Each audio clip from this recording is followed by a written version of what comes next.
महानगर अध्यक्ष जो वर्तमान में हैं उनके द्वारा सरकारी ज़मीन में खुद उसका मुआवजा लेके दोबारा सरकारी ज़मीन में फ्लैट बना दिए, खाले पे फ्लैट बना दिए। सेंट जोसेफ स्कूल का 4 करोड़ का टैक्स गामा जी ने माफ़ करा, क्यों करा? और देखिए, मैं देख रहा था वो पीसी, तो उसमें उन्होंने उस चीज़ का खंडन करा कहाँ है?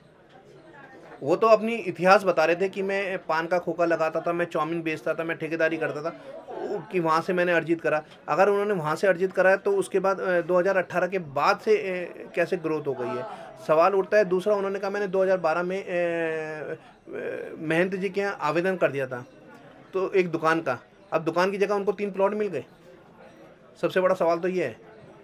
और उन्होंने ये भी कहा कि मैंने ज़मीनें बेची अपनी, तो हम तो कह रहे बेची है, अच्छी बात है, आप प्रूव करिए, अपना टैक्स दिखाइए। उसके बाद अगर आपने बेची है, उसके बाद आपने लिए हैं तो अच्छी बात है। जी, कमली भट्ट का भी आरोप है कि आपको भूमाफिया बताया उसने, तो इस पर आप क्या कहेंगे? देखिए जी, ऐसा है, कमली भट्ट खुद भूमाफिया है और आपका मैं प्रूफ दे रहा हूँ कि अभी नगर निगम की एक ज़मीन बताते हुए इन्होंने एक पीड़ित पक्ष से सेटलमेंट करवाया, उससे एक्सटॉर्शन के तौर पे ज़मीन लिए कमली भट्ट ने और उसके पार्टनर अतुल शर्मा ने, जिसका प्रूफ ये रहा। ये है आपकी कमली भट्ट की रजिस्ट्री, ये है अधोईवाला का खसरा नंबर 1058, जिसमें इन्होंने नगर निगम का बंजर बता के वहाँ पर कुछ पार्ट में नगर निगम की रखी है और कुछ प्राइवेट आदमी की जो ज़मीन तब छोड़ी है। और ये कमली भट्ट ने उसके बाद ये ज़मीन अपने नाम रजिस्ट्री कराई और अपने पार्टनर अतुल शर्मा की वाइफ के नाम, पूनम शर्मा, जो बीजेपी की IT सेल की सदस्य हैं। ये रही उसकी कॉपियाँ, और ये है 186 गज की। तो ये क्लियर कट PC एक्ट का और एक्सटॉर्शन का मुकदमा बनता है। इसके अलावा अब मैं आपको बता दूं कि इनकी जो ट्रांजैक्शन है, जो इन्होंने उसमें चेक मेंशन कराए, वो कोई भी कैश नहीं हुए, ये उनकी ट्रांजैक्शन है। उनमें से अभी तक कोई भी चेक क्लियर नहीं हो रखा। और इन्होंने अब इसके बाद 2018 में इन्होंने चुनाव आयोग को जो हलफनामा दिया था कमली भट्ट ने, उन्होंने अपनी जो प्रॉपर्टी छुपाई है हाथीबड़ कुले की, उसमें केवल 300 गज का प्लॉट बताया। ये रहा ये वाला जो 300 गज का, जबकि ये आधे बीघे से ऊपर की प्रॉपर्टी है और ये 2015 में इन्होंने ले ली थी। इसके अलावा इन्होंने ये सरकारी, इसमें ग्राम समाज का नंबर है, और इन्होंने जो सेल डेट दोबारा करी 2020 में, वो करी 192 में, और जबकि इनका खसरा नंबर 191 है, वो ग्राम समाज का नंबर है। इसके अलावा इनको ये ज़मीन दान में मिली। अब इनसे इतना क्या लगाव था, ये कमली भट्ट को दान में मिलती है, सेटलमेंट में ज़मीन मिलती है, ये क्या, ये सब संदेश क्या जाता है? भ्रष्टाचार का संदेश जाता है नहीं। इसके अलावा इन्होंने जो अपना चुनाव आयोग में अपना हलफनामा दिया, उसमें इन्होंने अपने पति की लीज डेट छुपा दी। ये 2017 में लीज डेट हो रही है, ये 2.5 बीघे की लीज डेट है, ये भी इन्होंने चुनाव आयोग में छुपाई है।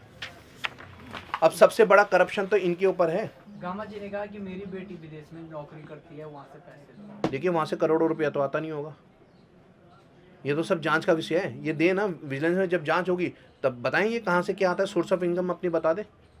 हम तो उस चीज़ पे, हमने तो कहा आपने ये प्रॉपर्टी ली, ये इतने की शो हो रही, आप लाभ के पद में है नहीं, आप अपने को डिफाइन करिए ना, आप विजिलेंस में जाके बताइए, अपनी स्टेटमेंट दीजिए।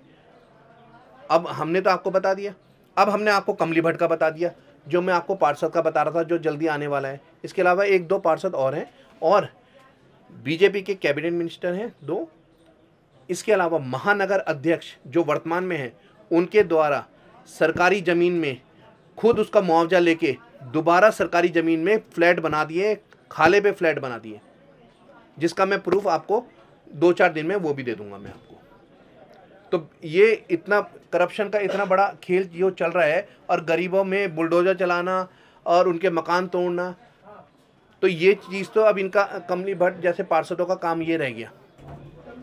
देखिए जी, आपने आरोप लगाया था जो महंत इंद्रेश वाला जो मामला था, आपने जो आरोप लगाया था उसमें उन्होंने कहा कि टैक्स का मामला था, उन्होंने कहा कि हमने बार बार नोटिस भी भेजा है और ये मामला कोर्ट में चल रहा है, तो उस पर आप देखिए, कोर्ट में विचाराधीन है, तो इसीलिए इससे पहले जो अभी कमली भट्ट भी वहाँ पर बैठी हुई थी, उन्होंने एक फ़ोटो दिखाई और कहा कि ये भूमाफिया हैं। मैं उसी की बात पे जा रहा हूँ। उन्होंने कहा कि ये भूमाफिया हैं, उसी प्रॉपर्टी का विचाराधीन था मामला कोर्ट में, तो इन्होंने कैसे बुलडोजर चलाया? सवाल सबसे बड़ा ये है। महंत जी का तो ये कहते हैं कि कोर्ट में विचाराधीन है, और दूसरी जगह जो गरीब आदमी बैठा है, हरिजन बैठा है, उसकी ज़मीन पे तुम बुलडोजर चला रहे हो। तो ये दोहरे मापदंड क्यों चल रहे हैं? और यहाँ तक कि अब आपका सेंट जोसेफ स्कूल का 4 करोड़ का टैक्स गामा जी ने माफ़ करा, क्यों करा?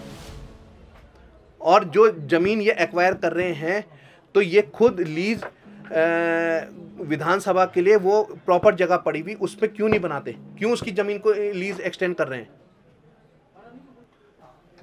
गामा जी ने ये नहीं बताया कि महंत जी का कौन से कोर्ट में विचाराधीन है। भाई, अगर उन्होंने जब ये वो लगाया था आरोप, ये कहा कि वो विचाराधीन है, तो वो दस्तावेज लेके आते ना, क्यों नहीं बताया? कौन सी उसकी डेटें पड़ी हैं, कितना बकाया है, कब तक इन स्टे हो रखा, नहीं हो रखा, ये तो बताते। ये कॉपी लेके आते, जैसे हम आपको सबूत बता रहे हैं। उन्होंने तो कोई भी सबूत नहीं बताया, खाली एक बैठ के खाली बता दिया मीडिया को, जी मैं मेरा पान का खोखा था, मैं चाउमीन बनाता, मैं ठेकेदारी करता था। उन्होंने किसी भी चीज़ में लीगल डॉक्यूमेंट के साथ बात करी? कोई बात नहीं करी। सबसे बड़ा सवाल तो ये है, हम तो जो भी बात कर रहे हैं डॉक्यूमेंट्स के साथ बात कर रहे हैं। हमने कमली भट्ट का भी बताया, तो आपको पूरे डॉक्यूमेंट्स के साथ बता रहे हैं।